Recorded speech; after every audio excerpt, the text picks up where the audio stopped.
I pressed my palm against the cool marble counter of Bellacorte, trying to steady myself as another wave of nausea washed over me.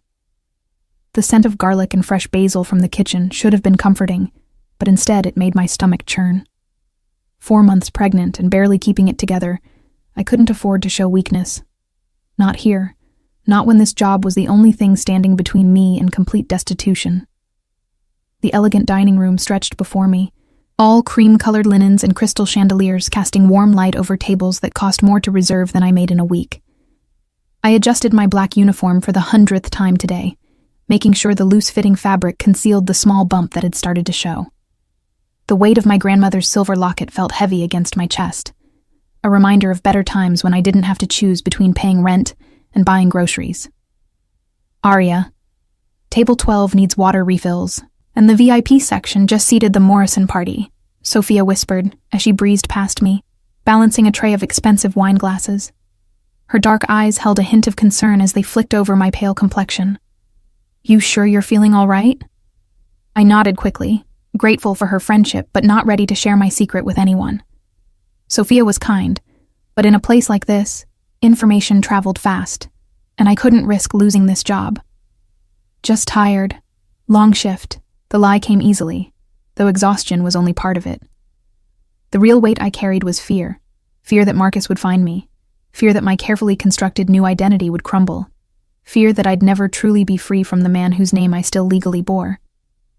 3 months since I'd fled our penthouse in the middle of the night with nothing but a suitcase and my grandmother's jewelry, and I still jumped at unexpected sounds. The Morrison party is asking for the 2015 Barolo, Marco called from behind the bar, his voice carrying the stress that always appeared when important clients arrived. As the floor manager, he took every VIP service personally, and his anxiety was contagious. The one we keep in the private cellar. Can you grab it? I made my way through the restaurant's maze of elegantly appointed rooms, past the intimate alcoves where power brokers made deals over $1,000 bottles of wine. The private cellar was in the basement, accessed through a narrow staircase behind the main kitchen. My feet ached in the practical black flats I'd bought at a discount store, such a contrast to the designer heels that used to fill my walk-in closet. The cellar was cool and quiet, lined with ancient brick, and filled with the rich scent of aging wine. I found the Barolo easily enough. After years of hosting Marcus's business dinners, I'd developed an unwanted expertise in expensive wines.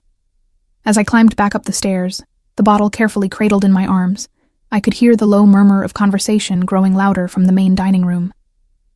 Aria! Marco's voice was sharp with urgency as I emerged from the cellar. Table 12 needs immediate attention. Mr. Santoro's party has arrived. The name sent an unexpected chill down my spine, though I couldn't place why. Italian surnames were common enough in this upscale restaurant, but something about the way Marco said it, with a mixture of respect and nervous energy, made me pause. I'd learned to trust my instincts about dangerous men. I smoothed down my uniform and approached table 12, a corner booth in the restaurant's most exclusive section. The lighting here was more intimate, designed to offer privacy for the kind of conversations that required discretion. As I rounded the corner, wine bottle still in hand, I caught sight of broad shoulders in an impeccably tailored charcoal suit. He was facing away from me, dark hair perfectly styled, one hand gesturing as he spoke in a low voice to his companion. Something about his posture, the confident way he occupied space, made my steps falter. I'd known men like this before, men who commanded rooms simply by existing in them. Good evening, gentlemen, I began, my voice professionally pleasant as I approached their table. I have your Barolo here, and I'll be taking care of you this evening. The man in the charcoal suit turned toward me, and the world seemed to tilt on its axis. Storm-gray eyes met mine, and recognition hit like a physical blow. Time slowed to a crawl as I took in the sharp angles of his face, the slight scar that ran along his left temple, the full lips that had once whispered promises against my skin. Axel Santoro, the man whose bed I'd fled from 6 months ago after a single night that had changed everything. The man whose child I was carrying, though he had no way of knowing it. The man I'd convinced myself I'd never see again. His eyes traveled over my face with the same intensity I remembered, taking in my pale complexion, the way I clutched the wine bottle like a lifeline. For a moment, neither of us spoke. The restaurant's ambient noise faded to a distant hum as memories crashed over me. His hands in my hair, the way he'd looked at me like I was something precious, the gentleness that had surprised me after Marcus's cruelty. "Arya," he said softly, my name a caress on his lips. His companion, a thin man with calculating eyes, glanced between us with obvious curiosity. I forced my professional smile back into place, though my hands were trembling slightly. "Mr. Santoro, welcome to Bellacorte. Would you like me to pour the wine?" Something flickered in his gray eyes. Amusement, perhaps, or something more dangerous. He gestured to the empty chair across from him. "Please sit. We have much to discuss." "I'm working," I managed, though my voice sounded strange to my own ears. "I can't." "You can," he interrupted, his tone leaving no room for argument. It wasn't cruel, but it carried an authority that made something deep in my chest respond despite my fear. "Sit, Arya." The restaurant seemed to hold its breath around us. I was acutely aware of Marco hovering near the bar, probably wondering why I wasn't following protocol with such an important client. Sophia shot me a curious glance from across the room. But all I could focus on was Axel's unwavering gaze, the way he watched me like a predator who'd found prey that had been missing for far too long. My legs moved without my permission, carrying me to the chair he'd indicated. I set the wine bottle down with careful precision, hyper-aware of every movement under his scrutiny. His companion cleared his throat and excused himself, leaving us alone in the intimate booth. "You disappeared," Axel said simply, his fingers tracing the rim of his wineglass. 6 months ago. No word, no explanation. One day you were in my bed. The next you were gone. Heat flooded my cheeks at his blunt reference to our night together. It was complicated. My situation was... complicated, he repeated, his tone neutral. Yes, I'm sure it was. Married to Marcus Blackwood, I imagine most things were complicated. The casual way he said my husband's name made my blood freeze. Of course he knew. Men like Axel Santoro made it their business to know everything about everyone they encountered, especially women they'd slept with. Soon-to-be ex-husband, I corrected automatically, then immediately regretted giving him any information. His eyebrow arched slightly. "Ah, so you finally left him. Good. He wasn't worthy of you." The matter-of-fact way he dismissed Marcus, a man who had terrified me for 3 years, sent a shiver down my spine. I'd forgotten how easily Axel commanded situations, how he made declarations about other people's lives as if he had every right to do so. "I should get back to work," I said, starting to rise from my chair. His hand shot out faster than I could follow, fingers wrapping gently but firmly around my wrist. The touch sent electricity through my entire nervous system, just as it had that night 6 months ago. "Not yet. We're not finished. What do you want, Axel?" His thumb traced across my pulse point, and I knew he could feel how my heart was racing.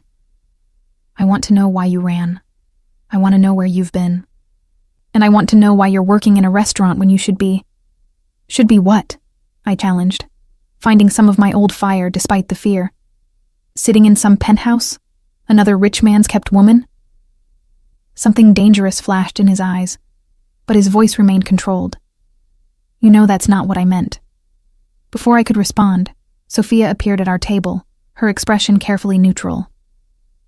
"Arya, Marco needs you in the kitchen for a moment." It was clearly a rescue attempt, and I felt a rush of gratitude for my friend. But Axel's grip on my wrist tightened almost imperceptibly, and I knew he wasn't going to let me leave that easily. "In a moment," he told Sophia with a polite smile that didn't reach his eyes. She hesitated, glancing between us uncertainly, then retreated with obvious reluctance. "You're scaring her," I said quietly. "Good. She should be scared. Anyone who gets between me and what I want should be scared." The possessive tone in his voice made my skin prickle with awareness. This was exactly what I'd been afraid of, exactly why I'd run from him in the first place. Axel Santoro wasn't just any wealthy businessman. He was dangerous in ways that went far beyond money and influence. "I'm not yours to want," I whispered, though the words felt hollow even as I said them. His smile was slow and predatory. "Aren't you? We'll see about that." He released my wrist and reached into his jacket, pulling out a business card and placing it on the table between us. My driver will be waiting outside when your shift ends. We have a great deal to discuss, and I prefer privacy for such conversations. What if I don't come? Axel's expression remained pleasant, but something shifted in the atmosphere around us, like the air pressure dropping before a storm. Then I'll wait, and eventually, I'll come looking for you. I'm a patient man, Arya, but my patience has limits. The threat was delivered so calmly, so matter-of-factly, that it took my breath away. This was the man I remembered from that single night, powerful, compelling, and utterly ruthless when it came to getting what he wanted. I stood on shaky legs, my professional mask slipping back into place through sheer force of will. I'll think about it. No, he said softly, his gray eyes holding mine. You'll come, because despite everything that happened with your husband, despite whatever you've convinced yourself about me, you know I'm not the enemy here. He was right, and that terrified me more than any threat could have, because the real danger wasn't that Axel Santoro might hurt me, it was that he might protect me, and protection always came with a price that I wasn't sure I was ready to pay. As I walked away from his table on unsteady legs, I could feel his eyes following my every movement. The weight of his gaze was almost physical, a reminder that no matter how far I'd run or how well I'd hidden, there was no escaping men like Axel Santoro once they'd decided you belonged to them. The rest of my shift passed in a blur of automatic movements and forced smiles. Every time I glanced toward table 12, he was still there, sometimes in conversation with other men who'd joined him, but always watching me with those storm-gray eyes. By the time the restaurant began to empty, and Marco started counting the night's receipts, my nerves were stretched to the breaking point. You know him, Sophia said, as we changed out of our uniforms in the small employee locker room. It wasn't a question. I pulled on my worn jacket, avoiding her concerned gaze. It's complicated. Men like that are always complicated, she said quietly. Be careful, Arya.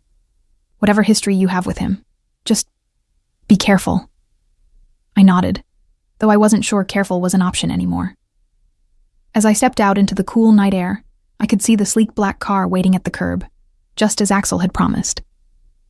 The driver stood beside it, his posture professional but alert, in a way that suggested military training. For a moment, I considered walking past the car, taking the subway home to my tiny studio apartment and pretending this night had never happened. But even as the thought crossed my mind, I knew it was futile. Axel had found me once. He'd find me again. And next time, I might not have the luxury of a public place and witnesses. The driver opened the rear door as I approached, his expression carefully neutral. Ms. Matthews, he said, using the surname I'd taken when I fled my old life. Mr. Santoro is waiting. The interior of the car was warm and luxurious, all soft leather and gleaming chrome. Axel sat in the far corner, his jacket removed and his tie loosened, looking more relaxed than he had in the restaurant. But I wasn't fooled by his casual posture. Predators were often most dangerous when they appeared to be at rest. Thank you for coming, he said as the car pulled smoothly into traffic. I wasn't entirely certain you would. You didn't really give me a choice, I replied, settling into the seat across from him and trying to project more confidence than I felt. There's always a choice, Arya. But some choices have consequences you're not prepared to face. The car moved through the city streets with the fluid grace of expensive engineering, and I found myself wondering where we were going. The tinted windows made it impossible to see our destination, and that uncertainty made my pulse quicken with anxiety. Where are you taking me? And somewhere we can talk without interruption. Somewhere safe. Safe. The word felt foreign on his lips, given what I knew about his reputation. Axel Santoro owned half the city's legitimate businesses, and, if the rumors were true, controlled most of the illegal ones as well. Safety, in his world, was a relative concept. You look tired, he observed, his voice gentler than it had been in the restaurant. And thin. Are you taking care of yourself? The question caught me off guard, as did the genuine concern in his tone. I'm fine. No, you're not. You're working too hard, probably eating too little, and you look like you haven't slept properly in months. His assessment was uncomfortably accurate. Between the physical demands of my job and the constant stress of looking over my shoulder, I'd lost weight I couldn't afford to lose. But I wasn't about to admit weakness to a man who collected vulnerabilities like other people collected art. "My health isn't your concern," I said, though my hand moved instinctively to rest on my still flat stomach. Something shifted in his expression, a flicker of something I couldn't quite identify. "Isn't it? After what we shared, after one night 6 months ago?" I interrupted, desperation making my voice sharper than I intended. "That doesn't give you any rights over my life, Axel." He was quiet for a long moment, studying me with those penetrating gray eyes. When he finally spoke, his voice was soft and absolutely certain. "We'll see about that." The car was slowing now, turning into what appeared to be an underground garage. As we descended into the well-lit space, I caught glimpses of other expensive vehicles, Maseratis, Bentleys, cars worth more than most people's houses. This wasn't just wealth. This was power on a scale that made my former husband's fortune look modest. "Welcome to my home, Arya," Axel said as the car came to a stop. "I think it's time we had a proper conversation about your future." The elevator that carried us from the garage to Axel's penthouse was a masterpiece of understated luxury.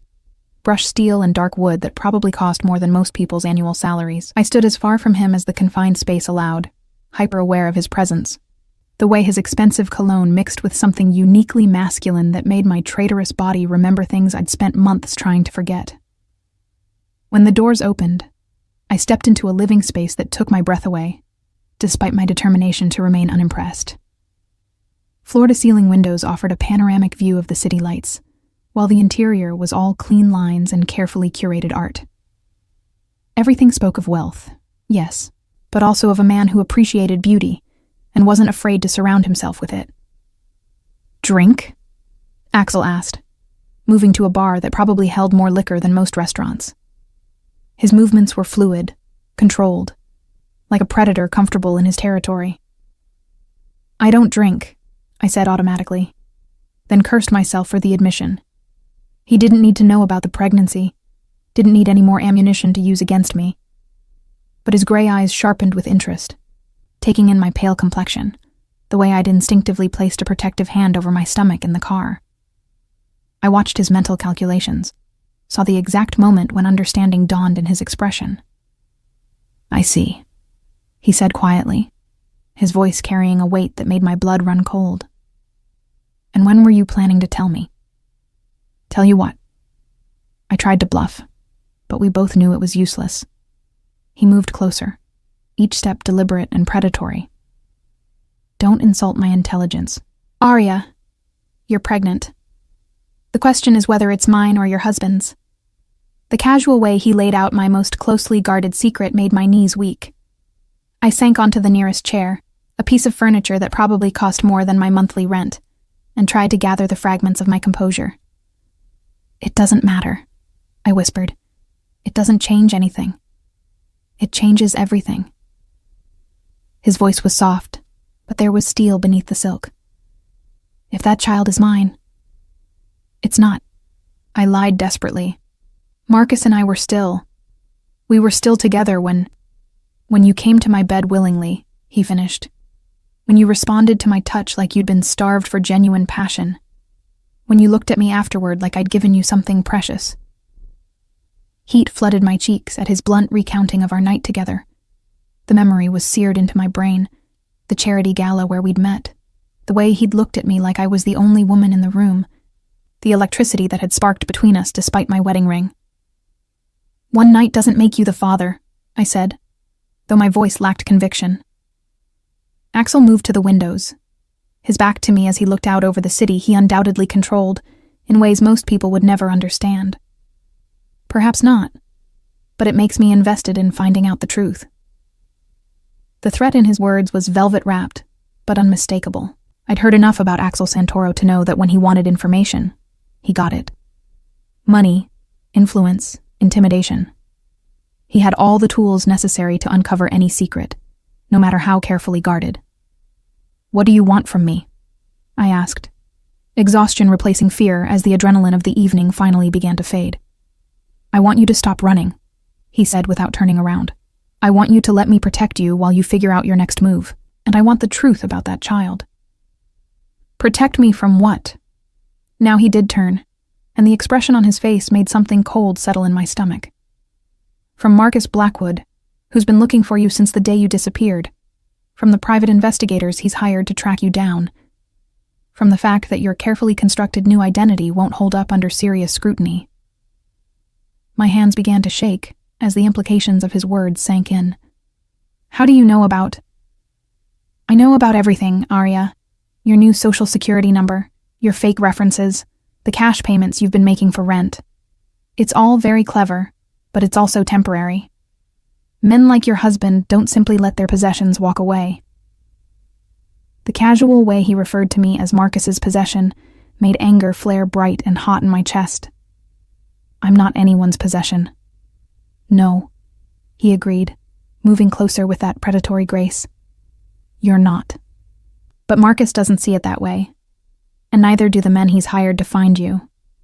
He reached into his jacket and pulled out a manila folder, setting it on the coffee table between us. Open it. With trembling fingers, I flipped open the folder and immediately wished I hadn't. Photographs spilled out.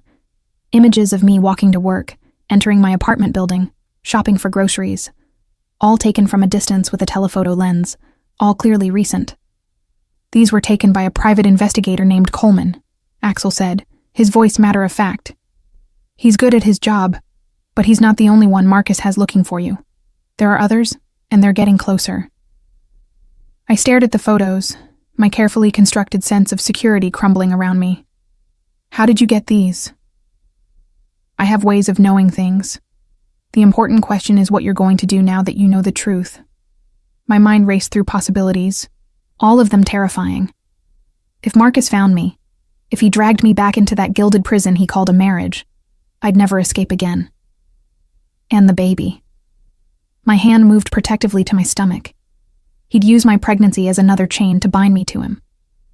I'll run again, I said, though even as the words left my mouth, I knew how hollow they sounded. With what money? To where? How long do you think you can stay ahead of men with unlimited resources? Axel's voice was gentle but relentless. You're tired, Arya. You're pregnant and alone and running on fumes. How much longer can you keep this up? He was right, and we both knew it. The money from selling my grandmother's jewelry was almost gone. My job at the restaurant barely covered basic expenses, and the stress of constantly looking over my shoulder was taking its toll on both me and the baby. What exactly are you proposing? I asked quietly. I'm proposing that you stop running and let me handle the situation. You move in here, where you'll be safe and protected. You get proper medical care for the pregnancy, and in return, I become your kept woman. I finished bitterly. Something dangerous flashed in his gray eyes. You become mine, yes, but not kept, Arya. Cherished, protected, valued in ways your husband never valued you. The intensity in his voice made something flutter in my chest, a dangerous warmth that I couldn't afford to feel. And if the baby isn't yours, then it will be mine anyway, he said simply. Because you will be mine, and what's yours becomes mine as well. The possessive certainty in his tone should have terrified me. Instead, it sent a shiver of something that felt disturbingly like relief down my spine. After months of being alone, of fighting every battle by myself, the idea of someone else taking on the burden was almost overwhelming in its appeal. I need time to think, I said, though we both knew what my answer would be. The photos scattered across the coffee table were proof that my illusion of safety had been just that, an illusion. Of course, Axel said smoothly. But while you're thinking, you'll stay here tonight. It's late, and after seeing those photos, I'm not comfortable with you returning to your apartment alone. Before I could protest, he pressed a button on what looked like an antique side table, and moments later, an elegantly dressed woman appeared from somewhere deeper in the penthouse. This is Elena, Axel said. She manages my household. Elena, this is Arya. She'll be staying in the blue guest suite tonight. Elena's assessment of me was quick but thorough, taking in my cheap clothes and obvious exhaustion. But her expression remained professionally neutral as she nodded to Axel, Of course, sir. Shall I prepare anything special? Something light for dinner. She hasn't been eating properly. And perhaps something comfortable to sleep in. His eyes found mine again. We can discuss your decision in the morning. As Elena led me through the penthouse, past rooms that seemed to stretch on forever, I caught glimpses of a life that existed on a completely different level from anything I'd ever known. Original art on the walls, antiques that belonged in museums, a library that could rival some universities. This wasn't just wealth. This was dynasty-level money, the kind that shaped politics and bought silence. The guest suite Elena showed me to was larger than my entire apartment, complete with a sitting area, walk-in closet, and bathroom that looked like something from a luxury spa. On the bed, someone had already laid out silk pajamas that were undoubtedly expensive and exactly my size. Mr. Santoro thought you might be more comfortable in these, Elena said, gesturing to the pajamas. Dinner will be ready in 30 minutes if you'd like to freshen up first. After she left, I stood in the middle of the opulent room, trying to process everything that had happened in the span of a few hours. This morning, I'd been a struggling waitress trying to stay invisible. Now I was standing in the guest room of one of the most powerful men in the city, carrying his child, and facing a future that terrified and tempted me in equal measure. I moved to the window, looking out over the city lights that sparkled like scattered diamonds. Somewhere out there, Marcus was looking for me, getting closer every day. Somewhere out there, private investigators were tracking my movements, documenting my habits, preparing to close the net around me. But here, in this tower of glass and steel, surrounded by luxury and protected by a man whose very name made grown men nervous, I felt something I hadn't experienced in years. Safe. The thought should have alarmed me.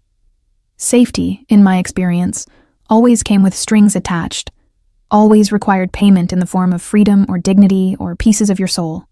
But as I sank onto the impossibly soft bed and felt some of the tension leave my shoulders for the first time in months, I couldn't bring myself to care about the price. Not tonight. Tomorrow, I'd have to make a decision that would determine the rest of my life. Tomorrow, I'd have to choose between the illusion of independence and the reality of protection. Tomorrow, I'd have to decide whether carrying Axel Santoro's child made me his responsibility or his prisoner. But tonight, for the first time since I'd fled my marriage, I didn't have to sleep with one eye open. Didn't have to plan escape routes or listen for footsteps in the hallway. Tonight, I could simply rest, cradled by luxury and watched over by a dangerous man who claimed to want to protect me. As I changed into the silk pajamas and prepared for dinner with my unlikely savior, I tried not to think about how easily I was falling into his web, how natural it felt to accept his protection, how right it seemed to let him take control of a situation that had spiraled far beyond my ability to handle. The most terrifying part wasn't that Axel Santoro wanted to own me. It was that I was beginning to want to let him. The silk pajamas felt foreign against my skin as I made my way to the dining room, my bare feet silent on marble floors that probably cost more than most people's cars. I'd spent 20 minutes staring at myself in the bathroom mirror, trying to reconcile the woman looking back at me with the terrified runaway I'd been just hours earlier. The pajamas fit perfectly, of course. Axel seemed to anticipate everything. The dining room was intimate despite its obvious expense, with warm lighting that cast everything in golden hues. Axel had changed as well, trading his business suit for dark slacks and a white shirt open at the collar. The casual look should have made him seem less dangerous, but instead it revealed the powerful lines of his throat, the hint of dark hair at his chest, reminders of the night that had created the life growing inside me. "You look better," he observed as I took the seat across from him. "More rested." "It's amazing what a shower and clean clothes can do," I replied, accepting the glass of sparkling water Elena placed before me. The woman moved with silent efficiency, serving what looked like a carefully prepared light meal designed for someone whose stomach couldn't handle rich food. "Elena used to be a nurse," Axel said, noticing my surprised look at the perfectly suited meal. "She has experience with pregnant women who aren't eating properly." Heat flooded my cheeks. "You told her?" "I told her you were under stress and needed special care. Elena is very discreet." He cut into his own meal with precise movements. "She's been with my family for 15 years.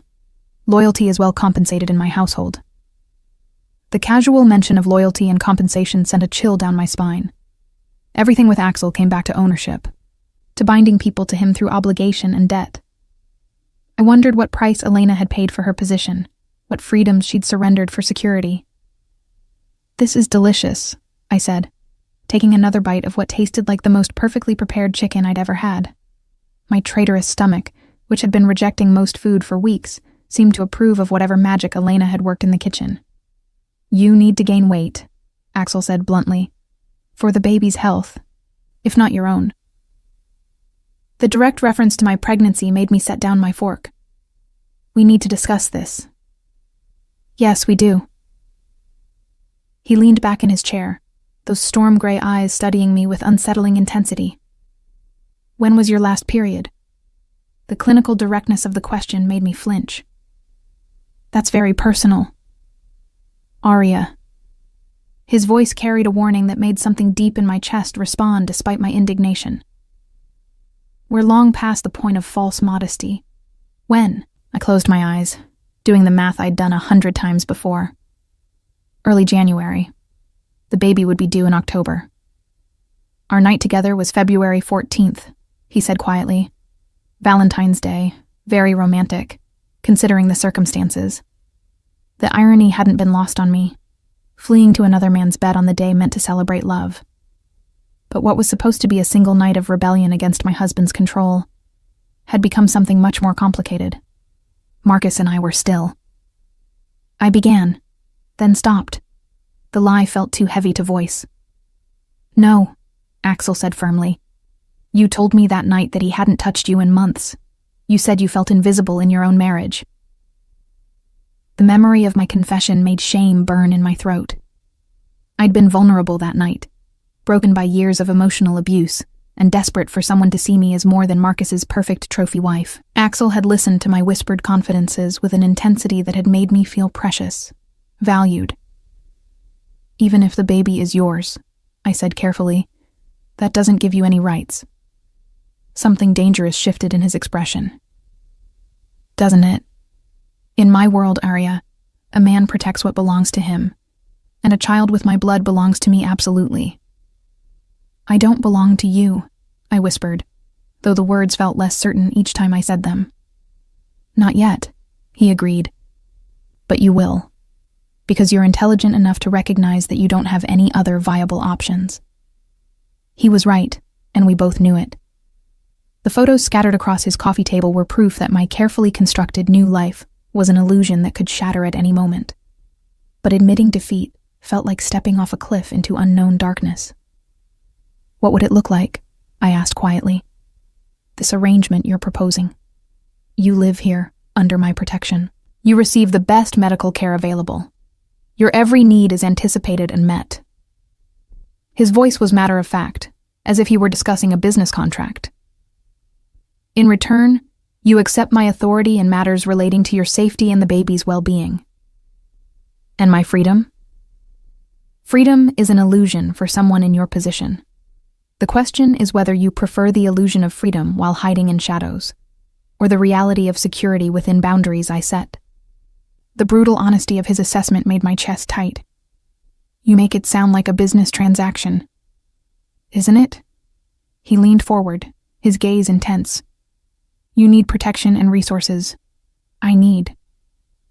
He paused, seeming to choose his words carefully. "I need to know that what's mine is safe." "What if I say no?" Axel was quiet for a long moment, swirling the wine in his glass. When he spoke, his voice was soft, but absolutely certain. "Then I'll have my men escort you safely back to your apartment tonight. And tomorrow, I'll have Coleman and his team picked up and questioned about their employer's whereabouts. Marcus will lose his best leads on finding you." "That's not an answer." "It's the only answer you're going to get. I don't make threats, Arya. I make promises. And I promise you that one way or another, you and that baby will be under my protection." The quiet certainty in his voice was more terrifying than any shouted demand could have been. This wasn't negotiation. It was inevitability dressed up as choice. "I need time to think," I said, though we both knew my decision was already made. "Of course, but while you're thinking, let me show you something." He stood and moved to a built-in cabinet, withdrawing what looked like a leather portfolio. When he set it before me and opened it, I found myself staring at documents that made my blood run cold. Bank statements showing Marcus's accounts, financial records detailing payments to private investigators, and worst of all, a detailed report on my movements over the past month. Every routine I'd established, every place I felt safe, all of it documented with clinical precision. "This is what your husband knows about you as of 3 days ago," Axel said quietly. By now, he probably knows more. My hands trembled as I flipped through the pages, seeing my life reduced to surveillance photos and typed observations. The investigator had been thorough. He knew where I worked, where I lived, what time I left each morning. He even had notes about my pregnancy symptoms, clinical observations about my frequent trips to the bathroom, my obvious exhaustion. "He knows," I whispered, my hand moving protectively to my stomach. "Yes. And if I can obtain this information, so can others. Marcus isn't the only one with an interest in finding you." The implication sent ice through my veins. "What do you mean?" "Your husband has been spreading money around, asking questions. Some of those questions have reached the wrong ears. People who might see value in a pregnant woman with secrets." His voice remained calm, but I caught the steel beneath it. "The world you've stumbled into by running from Marcus is more dangerous than you realize." I stared at the documents, my carefully constructed sense of security crumbling completely. "What kind of danger?" "The kind that ends with you disappearing permanently and your baby being sold to the highest bidder." The casual way he delivered this nightmare scenario made bile rise in my throat. "You're trying to scare me." "I'm trying to save your life," he corrected, "and the life of my child." His child. The possessive certainty in those words sent a shiver down my spine. Not the baby or your child. His child. As if biology had already determined ownership, as if my months of carrying this life meant nothing compared to his genetic contribution. "I can't live in a cage," I said desperately. "Even a golden cage is better than a grave," Axel replied. "And I promise you, Arya, my protection comes with comforts your husband never offered." As if summoned by his words, Elena appeared with dessert, something light and beautifully presented that my improving appetite actually wanted. The timing felt too convenient, a reminder that in Axel's world, every detail was controlled, every comfort calculated to achieve a desired result. "Think about it tonight," Axel said as I mechanically ate the dessert. "But understand that delay increases the danger. Every day you remain exposed is another day for Marcus or his hired help to close the distance." After dinner, Elna showed me back to the guest suite, where she'd laid out additional clothes for the morning, designer pieces that fit perfectly and must have cost more than I made in a month. The casual display of wealth and preparation made it clear that Axel had been planning this encounter, that finding me at the restaurant hadn't been coincidence. "How long has he been watching me?" I asked Elena impulsively. The older woman paused in her efficient preparation of the room. "Mr. Santoro is very thorough when something interests him," she said diplomatically. "He doesn't like to leave things to chance." "And I interest him?" Something almost like sympathy flickered in Elena's eyes. "You carry something he values, miss. That makes you very interesting indeed." After she left, I stood at the floor-to-ceiling windows, looking out over the city that stretched endlessly in all directions. Somewhere out there, Marcus was orchestrating his search for me, probably growing more frustrated and dangerous with each passing day. Somewhere out there, other predators were circling, drawn by the scent of vulnerability and secrets. But here, 40 floors above the chaos, surrounded by luxury and protected by a man whose very name made grown men nervous, I felt something I'd almost forgotten existed. Hope. The thought terrified me. Hope was dangerous for someone in my position, a luxury I couldn't afford. But as I changed back into the silk pajamas and slipped between sheets that probably cost more than my monthly rent, I couldn't shake the feeling that maybe, just maybe, I'd found something more valuable than freedom. I'd found sanctuary. The last thought before sleep claimed me was of Axel's hands on my body that night 6 months ago, the way he'd touched me like I was something precious instead of something owned. If I accepted his protection, would those hands ever touch me again? And more terrifyingly, did I want them to? As consciousness faded, I could have sworn I heard footsteps in the hallway outside my door, the quiet sound of someone standing guard. Whether it was protection or imprisonment, I was too exhausted to care. For the first time in months, I slept without nightmares. I woke to sunlight streaming through windows I didn't recognize, confusion clouding my thoughts for several seconds before the events of the previous night came rushing back. The silk pajamas, the opulent guest room, Axel's casual declaration of ownership over my unborn child. It all felt surreal in the gentle morning light. A soft knock at the door interrupted my disorientation. "Come in," I called, pulling the covers higher around my chest. Elena entered carrying a silver tray laden with what looked like the most perfect breakfast I'd ever seen. Fresh fruit arranged like artwork, pastries that smelled like heaven, and coffee that made my mouth water despite my pregnancy-induced aversion to most scents. "Good morning, miss," she said, setting the tray on the small table by the window. "Mr. Santoro asked me to let you know he's had to step out for business, but he'll return this afternoon to discuss your decision." The casual way she mentioned my decision made it clear that everyone in this household understood exactly what was happening. I wasn't a guest. I was a woman being courted for a very specific purpose, and the outcome was considered inevitable. "What time is it?" I asked, noticing how bright the sunlight was.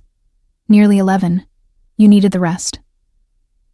Elena's assessment was clinical, but not unkind. "Your body is under considerable stress." As if to prove her point, my stomach chose that moment to growl audibly. The smell of fresh food was overwhelming after months of surviving on whatever cheap meals I could afford. I found myself moving toward the tray before I'd consciously decided to eat. "The fruit is local," Elena said, pouring coffee into a delicate china cup. "And I've prepared the coffee very mild. Caffeine isn't good for the baby." The casual reference to my pregnancy should have annoyed me, but instead I felt an unexpected relief. After months of hiding my condition, of pretending everything was normal while my body changed in ways I couldn't control, there was something liberating about being in a space where the truth was acknowledged. "Elena," I said as she prepared to leave, "how long have you worked for Mr. Santoro?" She paused, her expression carefully neutral. 15 years, as he mentioned. "Do you?" I struggled to find the right words. "Do you like working for him?" Something shifted in her demeanor, a softening around the edges that made her seem more human and less like a perfectly programmed servant. "Mr. Santoro saved my life," she said simply. "My daughter was very sick, needed surgery that my insurance wouldn't cover. He paid for everything, gave me this position, made sure we had security. And in return? In return, I'm loyal, completely and without question." Her eyes met mine directly. "He doesn't ask for what he hasn't earned, miss, and he protects what he values." After Elena left, I ate breakfast while trying to process the implications of her words. Everything about Axel's world seemed to operate on this principle of earned loyalty, of protection in exchange for absolute devotion. It should have felt sinister, but there was something almost medieval in its honesty. No pretense of equality, just a clear understanding of power and obligation. I was examining the clothes Elena had left for me. Designer pieces in exactly my size. Tasteful, but expensive, when I heard voices in the hallway. Male voices, speaking in low tones that carried an undercurrent of tension. Against my better judgment, I moved closer to the door, straining to hear. "Found her apartment this morning, tossed completely, but she wasn't there." How many men did Blackwood send? At least 3, maybe more. Professional job. They knew exactly what they were looking for. My blood turned to ice as the implications sank in. Marcus had found my apartment. The fragile sanctuary I'd built over months of careful planning was gone, violated by men who'd probably torn through my few possessions looking for clues about where I might run next. Any sign they found anything useful? Hard to tell. Place was small. Didn't take long to search. But they left bugs behind, probably hoping she'd come back. I pressed my hand to my mouth, stifling a gasp. If I'd gone home last night instead of coming here, I would have walked directly into their trap. The thought of Marcus's men waiting in my apartment, of what they might have done to extract information about my plans, made my knees weak. The voices moved away, but not before I heard one final exchange that made my heart stop. boss wants the building watched anyway, in case she tries to retrieve anything. What about the job at the restaurant?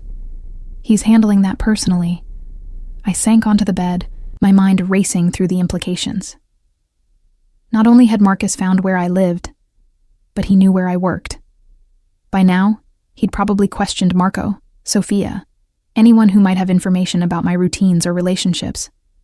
The careful life I'd built was unraveling completely. A soft knock interrupted my spiraling thoughts. "Miss?" Elena's voice was concerned. "Are you all right?" I opened the door to find her holding a phone, her expression grave. "Mr. Santoro would like to speak with you."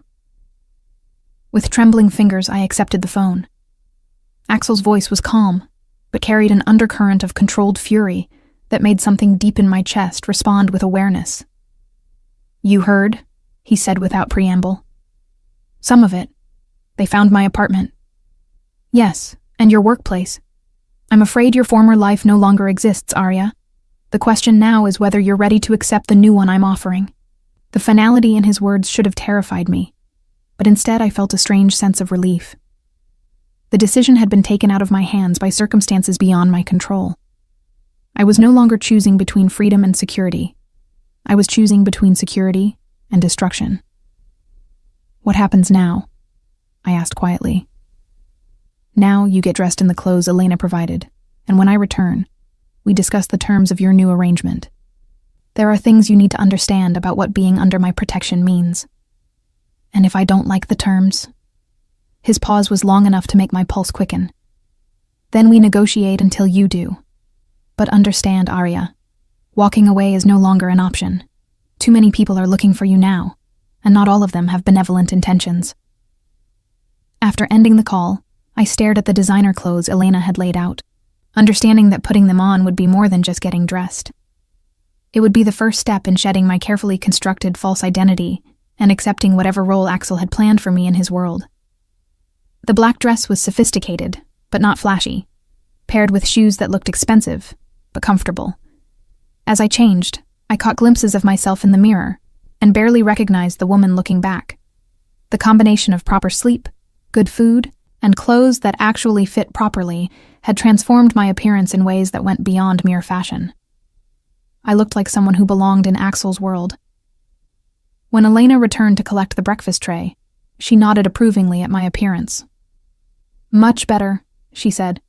"Mr. Santoro will be pleased." "Elena," I said impulsively, "what you said about loyalty, does that extend to keeping secrets?" Her expression became carefully neutral. "Mr. Santoro values honesty above all else. Secrets have a way of becoming dangerous in his line of work." "Even personal secrets?" "Especially personal secrets. They can be used as weapons against the people he cares about." The implication was clear. Whatever arrangement I made with Axel would require complete transparency. No hidden bank accounts, no secret plans, no private communications that he couldn't monitor. The idea should have been suffocating, but after months of living under an assumed identity, the prospect of not having to lie about everything felt almost liberating. I spent the afternoon exploring the penthouse, trying to understand the man who owned it. The art collection was impressive, but not ostentatious, pieces chosen for beauty rather than status. The library was extensive, filled with books that showed signs of actual reading rather than decorative display. Everything spoke of refined taste and genuine appreciation for quality. But it was the subtle security measures that really caught my attention. Cameras positioned discreetly throughout the space, reinforced glass that was clearly bulletproof, locks that required both keycards and biometric scanners. This wasn't just a home. It was a fortress designed to protect against very specific threats. The reality of what I was accepting began to sink in as I noticed these details. Axel's protection came with the kind of security measures that suggested real danger, enemies who wouldn't hesitate to use violence to achieve their goals. By accepting his offer, I wasn't just trading freedom for security. I was stepping into a world where security was necessary for survival. When Axel returned late that afternoon, I was sitting in his library, reading a first edition of Jane Austen that probably cost more than most people's cars. He stood in the doorway for a moment, taking in the sight of me curled up in one of his leather chairs. and something in his expression made my breath catch. "You look like you belong here," he said quietly. "Do I?" I closed the book carefully, hyper-aware of its value. "I'm not sure I know where I belong anymore." He moved into the room with that predatory grace, settling into the chair across from mine. The formal business attire was gone, replaced by casual slacks and a shirt that emphasized the powerful lines of his body. This was Axel at home, relaxed, but still completely in control. "You belong wherever you're safest," he said. "And right now, that's here, with me." "Because you say so?" "Because the alternative is unacceptable." His voice hardened slightly. "I spoke with your former manager at the restaurant today. 3 men came in asking questions about you. Description, schedule, personal relationships. Marco was smart enough to claim ignorance, but they weren't the type to be easily discouraged. The thought of those men intimidating Marco and Sophia made guilt twist in my stomach. Are they safe?" "For now. I've arranged for additional security at the restaurant, but it won't hold them off indefinitely. These people are persistent." "These people being Marcus's men?" Something flickered in Axel's expression. "Some of them, yes, but your husband isn't the only one looking for you now.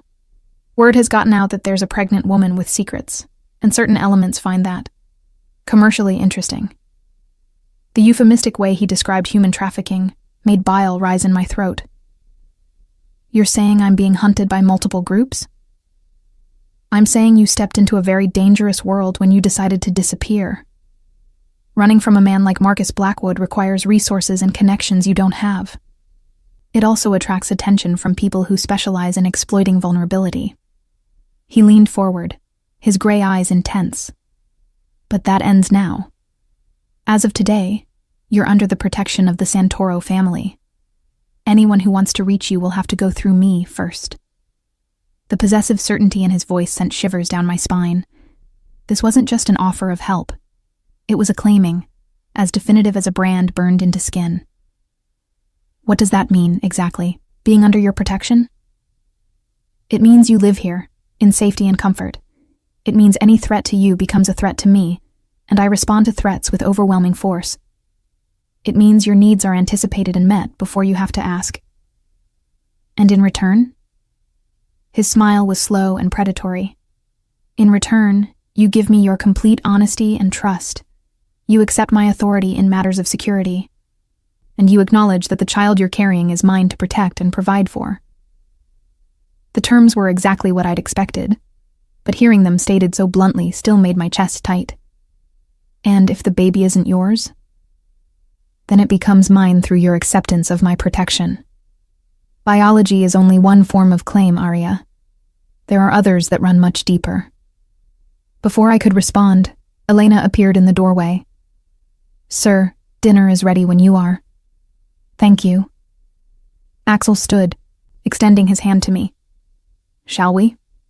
We can continue this discussion over a proper meal."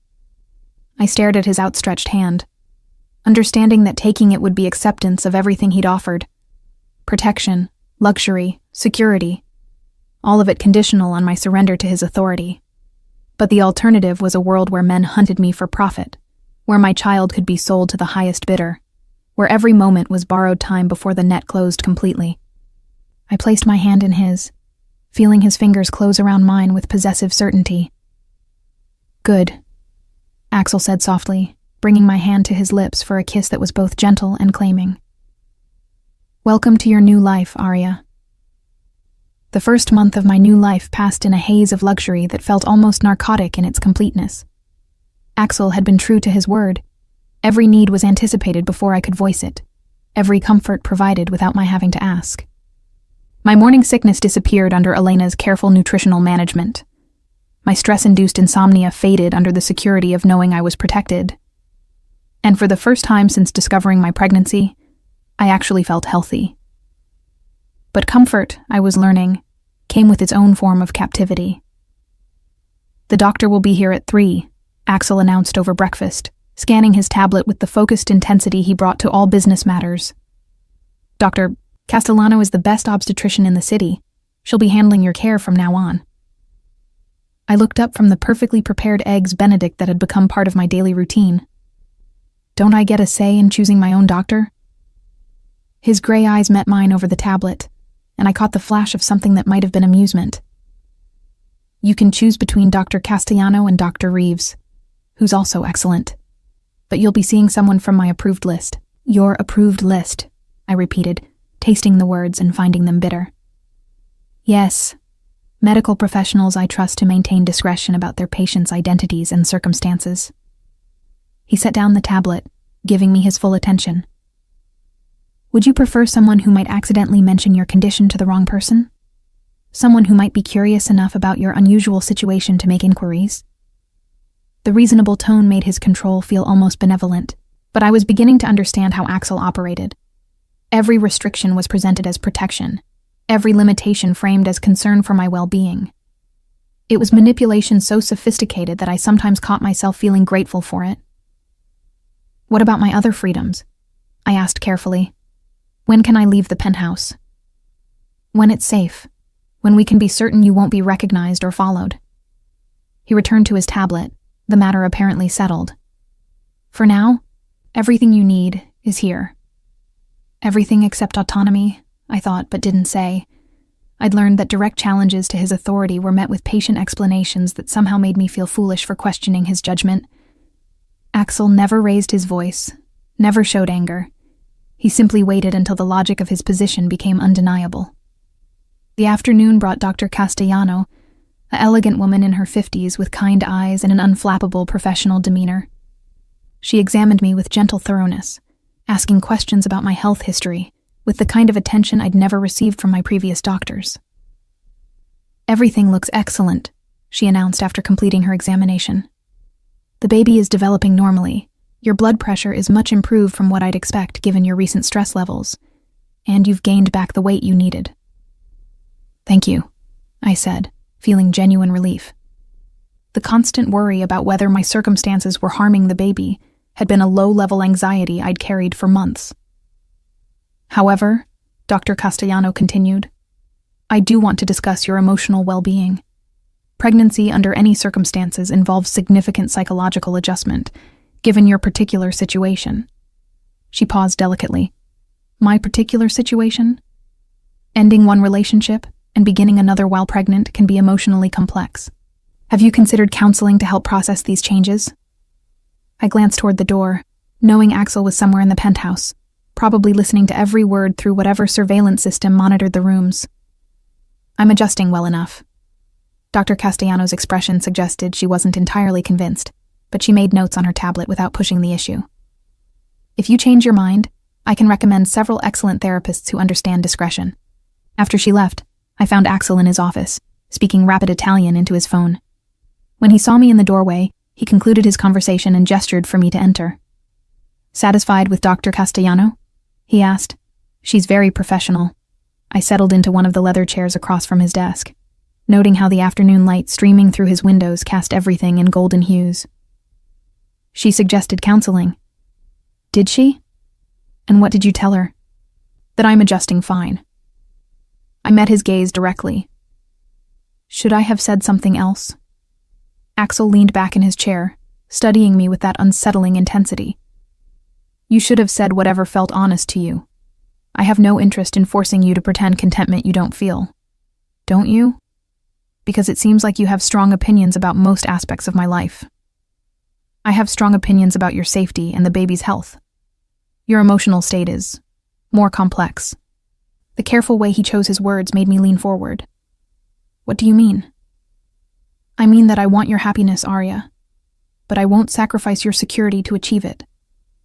If you need to talk to someone about the adjustments you're making, I can arrange for appropriate counseling. But it will be with someone I trust. There it was again. The velvet-wrapped control that made resistance feel ungrateful rather than justified. Appropriate counseling with your approved therapist. Yes. He said it without apology, without defensiveness. Would you prefer to work through your feelings with someone who might use your vulnerabilities against you? Before I could answer, his phone rang. The caller ID made his expression shift to something colder, more focused. Excuse me, he said, answering in Italian. I didn't speak the language, but I caught enough words to understand this wasn't routine business. Axel's tone grew sharper, his questions more clipped. When he finally ended the call, the predator was fully visible beneath his civilized exterior. "What is it?" I asked, though part of me didn't want to know. "Marcus has escalated his search. He's offered a substantial reward for information about your whereabouts, and he's no longer being subtle about his methods of questioning." Ice flooded my veins. "What kind of methods?" "The kind that leave people hospitalized." Axel's voice was matter of fact, but something dangerous glittered in his gray eyes. "2 of your former co-workers have been interviewed about your habits and relationships. They're alive, but Marcus is clearly becoming impatient. The thought of Sophia or Marco being hurt because of their connection to me made nausea rise in my throat. Are they safe now? They will be. I'm having them relocated with new positions in restaurants I control. But this confirms what I've been telling you. Your husband isn't going to simply give up and move on." I wrapped my arms around myself, suddenly feeling cold despite the warm afternoon light. "What does this mean for us?" "It means we accelerate our timeline. I'd hoped to give you more time to adjust before making our arrangement permanent, but circumstances are forcing my hand." "Permanent?" My voice came out smaller than I intended. Axel stood and moved around his desk, settling into the chair beside mine, rather than maintaining the formal distance of his position of authority. When he reached for my hands, his touch was gentle but possessive. "I've been patient, giving you time to accept your new reality. But patience becomes dangerous when it allows threats to multiply." His thumbs traced circles on my wrists, a gesture that should have been soothing, but sent heat racing through my system. "It's time to make your protected status official." "Official how?" "Marriage." He said it simply, as if proposing was equivalent to scheduling a business meeting. "A legal bond that gives me absolute authority to protect you and establishes my claim to the child you're carrying." My hands tried to pull away from his, but his grip tightened just enough to keep me in place. "You're not asking me to marry you. You're telling me. I'm explaining what needs to happen for your continued safety. The choice of how to frame it emotionally is yours." The brutal honesty was somehow worse than if he'd tried to dress it up as romance. "And if I refuse?" "Then you remain in limbo indefinitely, protected but not secure, safe but not settled. Your child grows up knowing their mother chose uncertainty over stability." His voice remained calm, but I caught the steel beneath it. "Is that really what you want for them?" He was right, and we both knew it. As long as my status remained unofficial, I was dependent on his continued goodwill. Marriage would give me legal protections, social position, security that couldn't be revoked on a whim. It would also bind me to him in ways that might prove impossible to escape. "This isn't how I imagined getting married," I said quietly. "How did you imagine it?" There was genuine curiosity in his voice, as if my childhood dreams were puzzles he needed to solve. "Love," I said simply. "Choice, partnership, rather than protection." Something shifted in his expression, a softening around the edges that made him look younger, more vulnerable. "Arya, what do you think this is?" "This is a business arrangement, beneficial terms offered in exchange for my compliance." "Is it?" He released one of my hands to cut my face, his thumb tracing along my cheekbone with devastating gentleness. "When I look at you carrying my child, when I watch you reading in my library like you belong there, when I see you growing stronger and healthier under my care, do you think what I feel is purely transactional?" The intensity in his voice made my breath catch. "What are you saying?" "I'm saying that protecting you has become more than obligation. Caring for you has become more than duty." His eyes searched mine. "I'm saying that somewhere between finding you again and bringing you home, this stopped being about claiming what's mine and started being about cherishing what I love." The word hung between us, heavy with implications I wasn't ready to examine. "Axel." "You don't have to say it back, not yet. But don't convince yourself that what's between us is only about security and survival." His lips brushed against my forehead, a gesture so tender it made my chest ache. "Marry me because it's practical, if that's easier." But know that my reasons go deeper than strategy. Before I could respond, Elena appeared in the doorway with her uncanny timing. "Sir, your 4 o'clock appointment has arrived."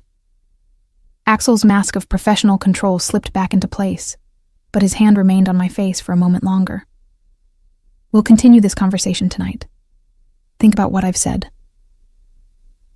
As he prepared to leave for his meeting, I remained in the chair, trying to process the emotional whiplash of the last few minutes. The dangerous Mafia boss who controlled my life had just confessed something that sounded remarkably like love, and I didn't know how to respond. Because the terrifying truth was that somewhere between fearing him and depending on him, I'd started to care for him too. The man who read to me in the evenings, who noticed when I was tired before I did, who touched me like I was precious. That man was easy to love. The question was whether loving Axel Santoro was wisdom or the worst mistake I could possibly make. That evening, he found me on the terrace, looking out over the city lights that sparkled like scattered diamonds.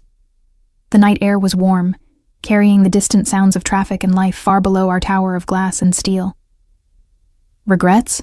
he asked, settling beside me at the railing. "Complications," I corrected. "This would be easier if I could hate you. But you don't." It wasn't a question, and I didn't treat it like one. "No, I don't." "Then what's your answer, Arya? Will you marry me?" I turned to face him, taking in the strong lines of his face, the way the city lights reflected in his gray eyes. This man who had upended my life, who controlled my every movement, who claimed to love me while holding me captive. "Yes," I said quietly. "I'll marry you." His smile was slow and triumphant. "Good. The ceremony will be next week. Small, private, secure. Just us and the witnesses required by law." Even my wedding was being arranged according to his specifications, I realized. But as he pulled me against his chest and kissed me with a passion that made my knees weak, I found I didn't care about the details. I was falling in love with my captor. And God help me, it felt like freedom. The wedding ceremony took place 6 days later in Axel's penthouse, transformed for the occasion into something that looked like a scene from a fairy tale. Elena had somehow managed to fill the space with white roses and soft lighting that turned everything golden, creating an atmosphere of intimacy despite the circumstances that had brought us together. I stood before the floor-to-ceiling windows in a dress that fit like it had been designed specifically for my changing body, ivory silk that flowed gracefully over the small bump that was becoming more noticeable each day. The dress had appeared in my closet that morning, along with a note in Axel's precise handwriting. Something beautiful for something precious. The officiant was a distinguished older man who asked no questions about our unconventional timeline or the obvious security presence throughout the penthouse. The 2 witnesses were Elena and Axel's lawyer, both of whom had signed extensive non-disclosure agreements. Everything about the ceremony screamed discretion and control. Yet there was something undeniably romantic about the intimate setting and Axel's intense focus on me throughout the brief proceedings. When he slipped the ring onto my finger, a flawless solitaire surrounded by smaller diamonds that caught the light with every movement, his voice was steady and certain. "With this ring, I claim you as mine, Arya, forever." The traditional vows had been modified to reflect the reality of our arrangement, and when my turn came, I heard myself saying words I'd never expected to mean. "With this ring, I accept your protection, your name, and your love." Love. The word felt foreign on my tongue, but as Axel's eyes darkened with satisfaction and something deeper, I realized it was becoming less foreign every day. The kiss that sealed our marriage was possessive and claiming, his hands framing my face like I was something infinitely precious. When we broke apart, I was Arya Santoro, bound to one of the most dangerous men in the city by law, and something that felt increasingly like genuine emotion. "Mrs. Santoro," he murmured against my ear as the witnesses prepared the documents. "How does it feel to be officially mine?" "Terrifying," I admitted honestly. "And safer than I've ever felt in my life." His smile was slow and predatory. "Good. Because now anyone who wants to hurt you will have to kill me first." The reception was small, but elegant. Dinner for 4 in the penthouse's formal dining room, with conversation that carefully avoided any mention of the circumstances that had brought us together. Elena had outdone herself with the meal, and even Axel's lawyer seemed genuinely pleased by the union, toasting our mutual prosperity and happiness. It wasn't until later, when we were alone in what was now officially our shared bedroom, that the reality of what had just happened truly hit me. I was married to Axel Santoro. I carried his name, his protection, and his child. There was no going back from this choice, no escape clause in the vows we'd just exchanged. "Having second thoughts?" Axel asked, loosening his tie as he watched me stand frozen by the window. "Third and fourth thoughts," I admitted. "This is really permanent, isn't it?" "As permanent as I can make it." He moved behind me, his hands settling on my shoulders with possessive certainty. "You're mine now, Arya. Legally, socially, completely." The possessive certainty in his voice sent shivers down my spine. "And if I decide I made a mistake," his hands tightened slightly on my shoulders, "then you'll discover that I'm very good at helping people change their minds." The velvet-wrapped threat should have terrified me, but instead it sent heat racing through my system. This was who Axel was: dangerous, controlling, absolutely ruthless when it came to protecting what he considered his. And somehow, despite every rational instinct, I found his possessiveness intoxicating rather than frightening. "Turn around," he said softly. I obeyed, finding myself looking up into gray eyes that held promises I wasn't sure I was ready for. His hands moved to the delicate straps of my wedding dress, fingers tracing along my shoulders with devastating gentleness. "This dress is beautiful," he murmured, "but I've been thinking about taking it off you since the moment I saw you in it." "Axel," I began, though I wasn't sure whether I was protesting or encouraging. "You're my wife now," he continued, his voice dropping to that low register that made something deep in my core respond with awareness. "My wife, carrying my child, wearing my ring." His thumb traced along my bottom lip. "Do you have any idea how long I've wanted this? Since you found me at the restaurant? Since the night you first came to my bed?" His confession was made against my neck, his lips finding the sensitive spot that made me gasp. "Since you looked at me afterward like I'd given you something precious instead of taking something from you." The memory of that night, the charity gala, the way he'd looked at me like I was the only woman in the room, the intensity of our connection despite my wedding ring, crashed over me with stunning clarity. "That was 6 months ago. You barely knew me." "I knew enough." His hands moved to the zipper of my dress, pausing, but not retreating. "I knew you were trapped in a marriage that was slowly killing your spirit. I knew you responded to gentleness like you'd been starved for it. I knew you were mine, even if you didn't know it yet." The dress pooled at my feet in a whisper of silk, leaving me vulnerable in delicate lingerie that Elena had somehow procured in exactly my size. Axel's gaze traveled over me with the intensity of physical touch, taking in the changes pregnancy had made to my body with obvious appreciation. "Beautiful," he said simply. "Perfect." "I'm not perfect," I protested, suddenly self-conscious about my changing shape. "You are to me." His hands spanned my waist, thumbs tracing along the small curve of my belly where his child grew. "Especially like this. Carrying my baby, wearing my ring, finally where you belong." The possessive certainty in his voice made something flutter deep in my chest. "And where do I belong?" "Here. With me. Always." His lips found mine in a kiss that was claiming and tender simultaneously. "In my bed. In my home. In my life." What followed was a claiming in the truest sense, his hands and mouth learning every inch of me with possessive thoroughness. He touched me like I was something precious but owned, cherished but controlled. When he finally made me completely his, it was with a gentleness that belied his reputation, and an intensity that left no doubt about his feelings. Afterward, as I lay against his chest listening to the steady rhythm of his heartbeat, he spoke words that changed everything. "I love you, Arya. Not just as the mother of my child, not just as my wife, but as the woman who made me believe in something beyond power and control." I lifted my head to look at him, finding vulnerability in his gray eyes that I'd never seen before. You mean that? I mean every word. You've changed me in ways I didn't think were possible. I love you too, I whispered, the admission feeling like both surrender and victory. Even though you're impossible and controlling and completely overwhelming. His laugh was rich and genuine. Especially because I'm impossible and controlling and completely overwhelming. He was right, I realized.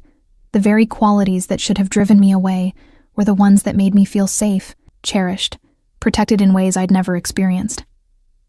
Axel's possessiveness wasn't about diminishing me. It was about elevating me to a position where nothing could touch me. What happens now? I asked, tracing patterns on his chest. Now we build a life together. We prepare for our child. We eliminate any remaining threats to our family. His voice hardened slightly on the last point. Marcus will need to be dealt with permanently.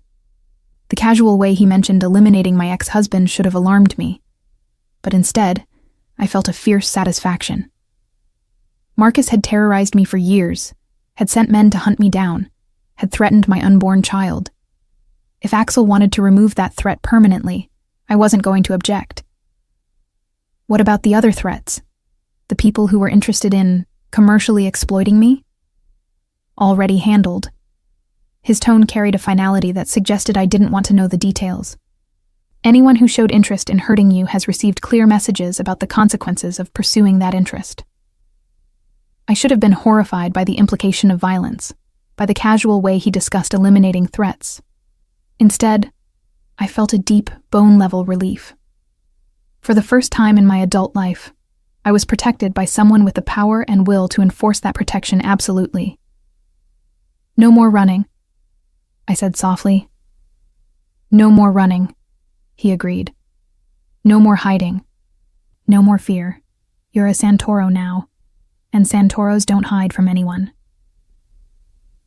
As sleep began to claim me, wrapped in luxury and security I'd never imagined possible, I thought about the journey that had brought me here. From a terrified runaway working in a restaurant to the wife of one of the most powerful men in the city, it seemed impossible that my life had changed so completely in such a short time. But as Axel's arms tightened around me possessively even in sleep, I realized that impossible didn't mean wrong. Sometimes the most unexpected paths led to exactly where you were meant to be. 6 months later, I held our daughter in my arms while Axel looked down at both of us, with an expression of such fierce love and protection that it took my breath away. Isabella Santoro had arrived exactly on schedule, perfect and healthy, with her father's storm-gray eyes and what appeared to be his determined personality. She's beautiful, Axel murmured, touching one tiny fist with infinite gentleness. Perfect, like her mother. She's ours, I said, still amazed by the miracle of it all. Really, truly ours. Forever, he agreed, his voice carrying promises that I now knew he would keep at any cost. As I watched this dangerous, powerful man transform into a devoted father, as I felt the security of his protection and the warmth of his love surrounding our small family, I realized that sometimes salvation came from the most unexpected sources. I had fled from one man's control only to find freedom in another's protection. I had run from a gilded cage only to discover that some cages were sanctuaries, some control was care, and some possession was the deepest form of love. In Axel's arms, in his home, bearing his name and his child, I had found something I'd never dared to hope for. A place where I belonged completely, where I was valued absolutely, where I was safe forever.